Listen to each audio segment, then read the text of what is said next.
Hello, Gemini friends. Okay, so we're going to drill down using the information from the introduction to lay the foundation for the things we're going to discuss in your sign-specific report. This is for you if Gemini is your sun sign, your moon sign, your rising sign, or any other Gemini placement that you're listening for. What we're going to talk about here is specific for you. We're going to be concentrating a lot of energy, our discussion for the short-term transits, the ones that are breezing through, the transits that make this month different than the recent months and the months to come, are those short-term planets, those short-term transits, the ones that move faster. And we'll touch on some of the longer-term transits as well, but there's a lot of energy here in the top right quadrant of the chart. Mercury, now complete with its Mercury retrograde cycle, and as of January 3rd, all clear and happy, will take you out of that phase of reconsidering your relationships and going back over things and put you in a position to be able to move forward with your relationships and with the new information that you have. You may be meeting a lot of people of consequence. You may be expanding your customer profile or your network contacts. And so, this is a very big time for your relationship space. And as Mercury moves out of the seventh house, it will move into Capricorn. It will join the Sun and Pallas Athena in lighting up the sign of Capricorn, but specifically Gemini's eighth house. So let's take this into layers. Capricorn is one of the zodiac stars this month. And with Mercury, the Sun, Pallas Athena there's a lot of energy and strategy. The Sun is lighting up where you have to have some discipline and where you have to rein in some of your efforts and where you have to get super discerning to have a better life. Really, let's face it, what is the point of astrology except to help you have a better life? And by understanding what the lessons are, what the opportunities are, you can improve your life experience. That's why I do astrology. So the Capricorn energies are pointing you towards the arena of discipline, of building, of strategy, of, getting some foundational things sorted out.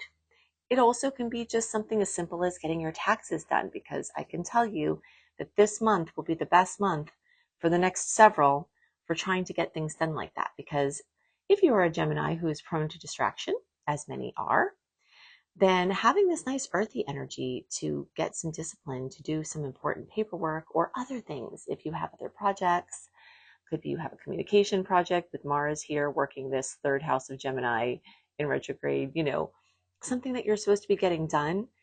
You're not going to have as much chance for discipline in the upcoming months, many months, as you do right now. So take advantage of it. Now, specifically for Gemini, this eighth house is getting highlighted. The eighth house is the house of other people's money, of shared resources. It's basically a space of intangibility, resources and assets that are harder to pinpoint, different than just cash, more like investments, intangibles, the types of investments that you really don't understand what they are, even if you understand what they are, like crypto, and like even just stocks in general, and even inner riches, those resources that an individual has that are hard to quantify, but they're still very powerful. So you're having this being lit up. The sun is literally acting like a spotlight, amplifying your inner world, and it's giving you a chance to focus on the lesser seen aspects of your life and put some strategy to them, put some organization to them. Could be something as simple as finding a really great mystery, series, reading it or watching it. You're delving into the lesser seen realms, and there's great joy in that. And you might get some important information too. Mercury joining this party. There could be information about wills or winnings or earnings or loans or something that you have access to, some kind of program or support. You need to do something like refinance a loan, like, get capital out of money that you have. This could be a good time for that because it's really focused on getting you the resources that you need to do the things that you want to do or are supposed to be doing. After having such a long time from the beginning of November straight through into the beginning of January with a bunch of Sagittarius energy, all of that energy was opposing your placement. So it's a very dizzying time in general, but especially for Geminis who are in the opposite end of the spectrum from Sag. So this is kind of, as we're moving into January, this is a time in some ways for your nervous system to start to relax. As you know, Mercury moves out of that space and into this space, it's really getting all of the excess whittled down into a couple of areas of focus. Then, of course, the sun will move into Aquarius. Venus is in Aquarius for a little longer. As the month progresses, we get a very different picture, away from this grounded, solid, disciplined energy of Capricorn and into this mental plane focus, which speaks your language very strongly. So as the planets are moving through Aquarius, Venus is there at the beginning of the month, and then the sun will get there towards the end of the month. So you've got this semblance of having your language be spoken. And then we also add to that the new moon, which is also the Chinese New Year, which is, we'll just write that down, January 29th, 10 degrees Aquarius. We have a new moon, the start to the Chinese New Year, which is a very auspicious time for clearing out the old and bringing in the new. So we've got that newness at the beginning of the month from our Gregorian calendar. We've got the Chinese astrological calendar moving us into new energy. So you can see there is this story of sort of out with the old, in with the new. And these Aquarius placements, Ceres is there as well, really lighting things up for Gemini. This is a sweet spot that just exists throughout the whole month of January. Lots of social possibilities, lots of chances to do things that are new and different and exciting and weird and wacky and wild and innovative and futuristic. And all of this, specifically for Gemini, lights up your 9th house of Sagittarius. So we talked about how Mercury is in Sag for a little bit longer. In the beginning of the month, we talked about how we've had a Sagittarius spree. Now we're talking about how your Sagittarius house of the 9th house is getting lit up. So this story of teaching, the value of learning something, the value of teaching the things that you know, the value of getting your thoughts down into a place where they could be shared, or you taking information for the purpose of enriching your life or improving your employment. Okay, so the next place is Venus, the ruler of money and finances, is going to be highlighted in your 10th house of Capricorn. Okay, so the 10th house is ruled by Capricorn. We have the Capricorn transit. So you see there's like a little, grouping of energies that just keep coming up that are present this month. So you will see them. You'll see current. It really is like currents. If you've ever been in an ocean and, there's like a cold current, there's a warm current, and you could have your leg in a cold current while your arm's in a warm current. And it's like that. That's what astrology is like, because there are all of these currents and you're feeling them at the same time. So you've got the optimism and the education and expansive focus of Sagittarius coming from multiple directions. You have the tedious, responsibility-laden, laser focus of Capricorn. Then you've got the just wacky, weird, wild, and wonderful through short term, and now with Pluto there, big long term 20-year transit, bringing this edge of just something new, something different. So you'll be looking for anchors, places to hold the energy, for your new growth. And then you'll be looking for the ways that you can explore and experiment. So as I alluded to in the summary at the beginning, that was our foundation for adding this layer.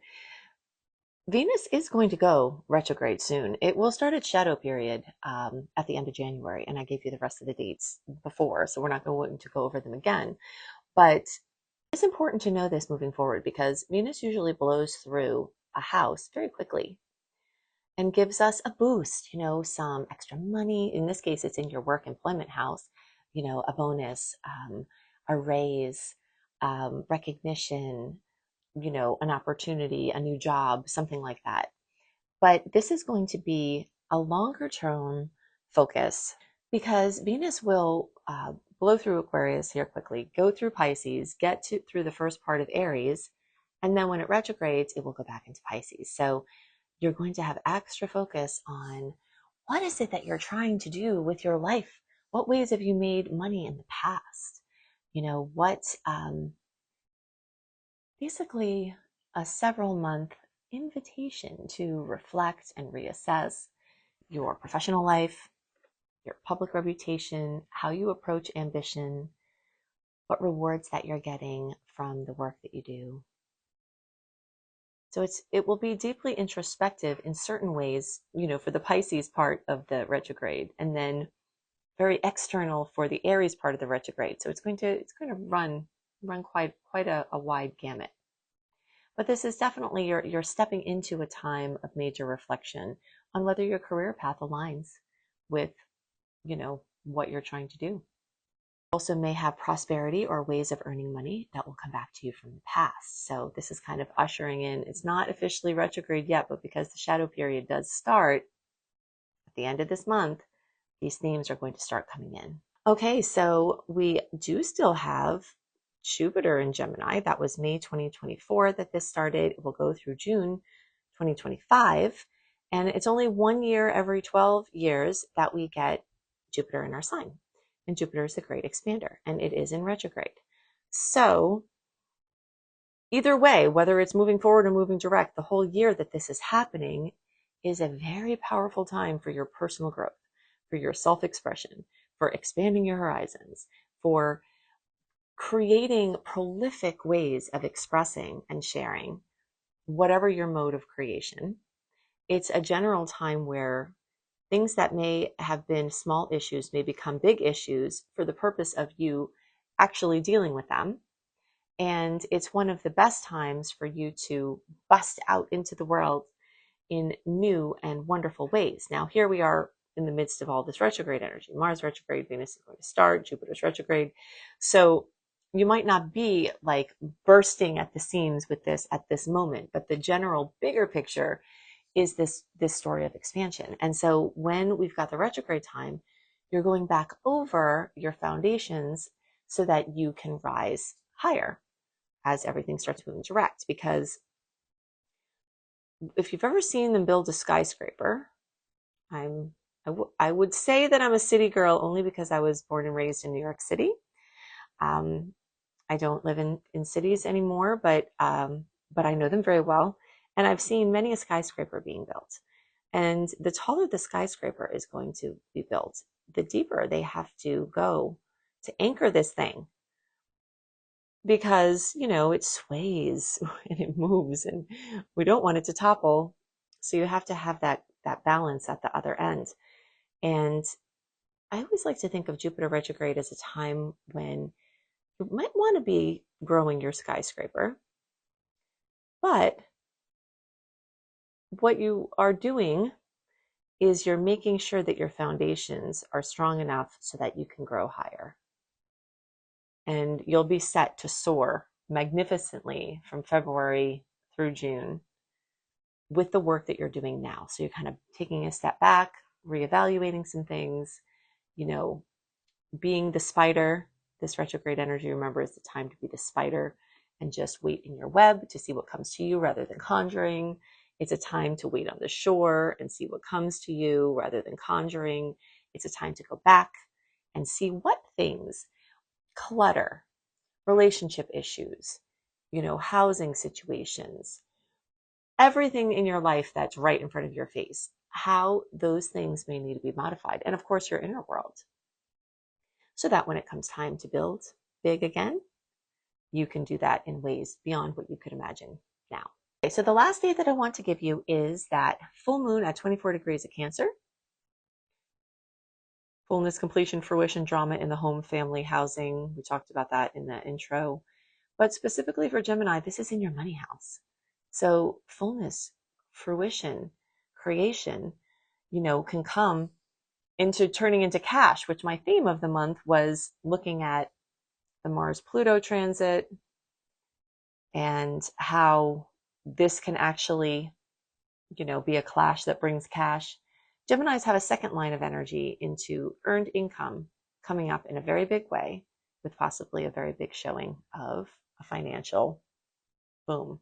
If you love my content and you don't want to miss anything that I post and you want all of my content early, then go to anniehelpsyou.com, put your name and email address in there, click receive, you'll get a welcome letter, and in the welcome letter, you'll get VIP access to my eclipse resource page, my retrograde resource page, my zodiac health tips, my 28-day very powerful virtual coaching program, and you'll get weekly astrology updates with all of the information that can help you make the most of the starry transits, including 1 month early, my monthly written star report that has the sweet and salty dates.